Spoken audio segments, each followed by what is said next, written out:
A etimologia por trás dos kanjis. Isso aqui, Midori, etimologia por trás dos kanjis, existe algumas teorias e umas histórias mais populares que outras, né? Kanji é a coisa. Se você se interessar muito por saber a etimologia, você só vai realmente encontrar isso em sites japoneses e livros japoneses. Eu não consigo indicar para você nenhum lugar agora que tenha a história de todos os kanjis. Por quê? Deixa eu só pegar uma coisa para mostrar para vocês. Espera aí, só um segundinho. Fui pegar uma coisa, acabei pegando duas. Então, isso aqui é um dicionário que a gente costuma dizer que é um dicionário de kanji, mas um dicionário de kanji, na verdade, é um dicionário normal, é um dicionário que a gente chama de dicionário, sei lá, o nosso Aurélio, né? O nosso Aurélio, que a gente usa, assim, que na época dos meus pais a gente chamava de pai dos burros, né? O dicionário, né? Isso aqui é um dicionário, tem palavras aqui dentro, né? Não é só de kanji. Mas você busca por kanjis aqui. Então, esse dicionário, ele tem muito kanji. Ele tem 9.000 kanjis. 9.000. Tem 9.000 fucking kanjis aqui. E esses kanjis, a letra é até pequenininha. Não dá nem pra ver muito bem aqui. Ó, bem pequenininha as letrinhas, ó. Bem pequitinha. Então, esse dicionário aqui, ele tem 9.000 kanjis. Se você quiser procurar, digamos assim, a etimologia de um kanji que não é muito utilizado, você vai ter mais dificuldade. Se você for procurar um kanji que é um pouquinho mais obscuro, vai ficar difícil de você achar. Você só vai achar em algum site japonês. Na internet tem de tudo. Então, vocês encontram, assim, se vocês forem procurar. Se você for procurar, em japonês, você escreve Naritatsu. Eu vou escrever aqui para vocês no chat. Naritatsu. Assim. Naritatsu que lê. Naritatsu. Se você buscar bota o kanji que você quer, Naritatsu. Você consegue achar algum site explicando a origem desse kanji, por que ele se formou assim. Porém, essas origens, elas são variadas, né? Porque os kanjis, eles têm milhares de anos. Essas letras, elas foram inventadas pelos chineses. Então, gente, eu costumo dizer que a origem de kanji é um pouco piada interna. Só quem estava lá sabe de verdade. Só quem estava lá naquela época entende de verdade o significado por trás daquela letra daquele jeito. O resto tem muita invenção. Tem muita invenção, tem muita coisa que as pessoas inventaram depois e mudaram para fazer mais sentido com a vida moderna. Então, eu acho que é bom desapegar um pouco dessa ideia de saber a origem de cada kanji. Necessariamente a origem, a explicação por trás do desenho, né? É muito mais importante vocês saberem em que palavra se usa esse kanji, e qual a relação do significado dele, porque todo kanji tem um significado base, pelo menos.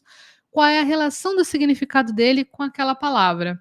Isso é mais importante, sabe? Por exemplo, esse kanji que nós vimos antes de isogashi, ele vai ter conexão, ele vai ser usado em palavras que têm a ver com pressa, tem a ver com você tá tipo meio soterrado de trabalho, vão ser palavras desse jeito, né? Eu acho que isso é mais importante.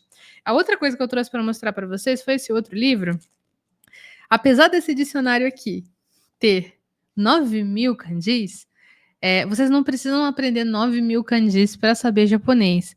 Vocês têm que saber cerca de 2.500, e isso aqui é muito também. Se vocês souberem 1.000 kanjis, vocês sabem ler muita coisa. Se vocês sabem 2.000 kanjis, nossa, uau! Né? Isso aqui é tipo todos os que você precisa saber na vida moderna, né? Todos, são todos. 9.000 não, 9.000 é demais. E esse aqui, ele é um pouco mais didático para ser usado por pessoas estrangeiras, né? Mas, por exemplo, ele também não explica todos os kanjis.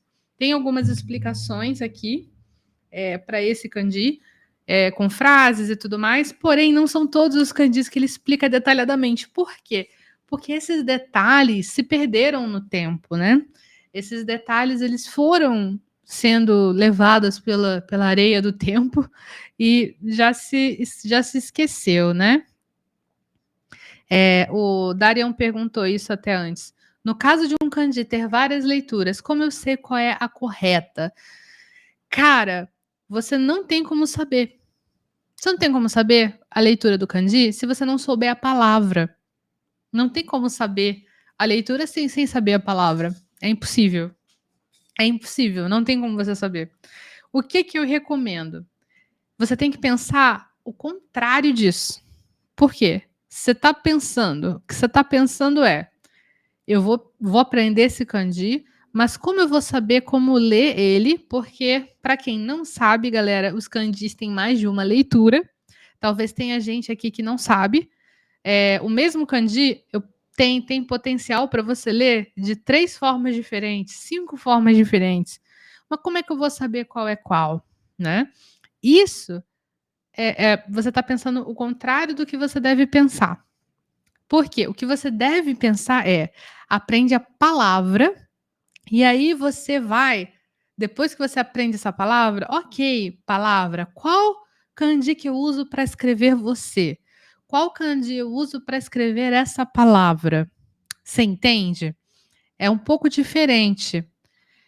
Por exemplo, vamos lá para o quadro de novo, para o nosso quadro de Word. Eu vou diminuir um pouco essa letra, senão eu vou escrever bem pouquinho. Então, por exemplo, deixa eu ver como está enquadrado. Eita. Por exemplo, o kanji de dia, ele tem uma porrada de leituras.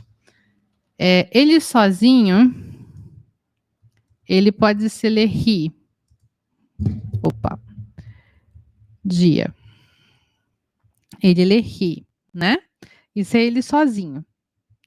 Porém, se eu for escrever amanhã é... só um momentinho, galera. Eu me empolguei aqui, peraí. Voltei. Escrevi dia, ri. Mas se eu for escrever amanhã em japonês é ashita. Ashita. É assim que eu escrevo amanhã. Ashita. Em hiragana. Mas em kanji eu vou escrever assim. Ashita significa literalmente, ignorem a falta de acento. Significa literalmente o dia brilhante, porque esse kanji aqui significa dia e o primeiro kanji aqui da palavra significa brilhante, claro. Por quê? Porque ele traz a ideia de que amanhã vai ser um dia iluminado, amanhã vai ter luz, amanhã vai ser o dia que a gente vai ver tudo que a gente quer, amanhã a gente vai conquistar de tudo. Então tem essa ideia da claridade, do sol, do iluminado, né? Então, amanhã se escreve assim, mas não significa que esse kanji, então esse kanji eu vou ler em outros lugares? Não necessariamente. Então é meio que ao contrário. Você aprende a palavra, amanhã é ashita. E amanhã eu vou usar o kanji de iluminado e de dia. Se você aprender desse jeito, cara, não vai ter a menor dificuldade para você. Se você fizer o contrário, como é que eu sei? Como é que eu sei qual é a leitura do kanji naquela palavra? Se você ficar forçando desse jeito, é difícil. Mas se você pensar: "Vou aprender a palavra e aí eu vou ver qual kanji que eu uso". Ah, é o kanji de iluminado. Então, pensa nos kanjis como, letras com significado. E aí você vai colocar o significado nas palavras, porque o significado sempre tem a ver com as palavras, aí fica muito mais fácil. Essa é a minha recomendação.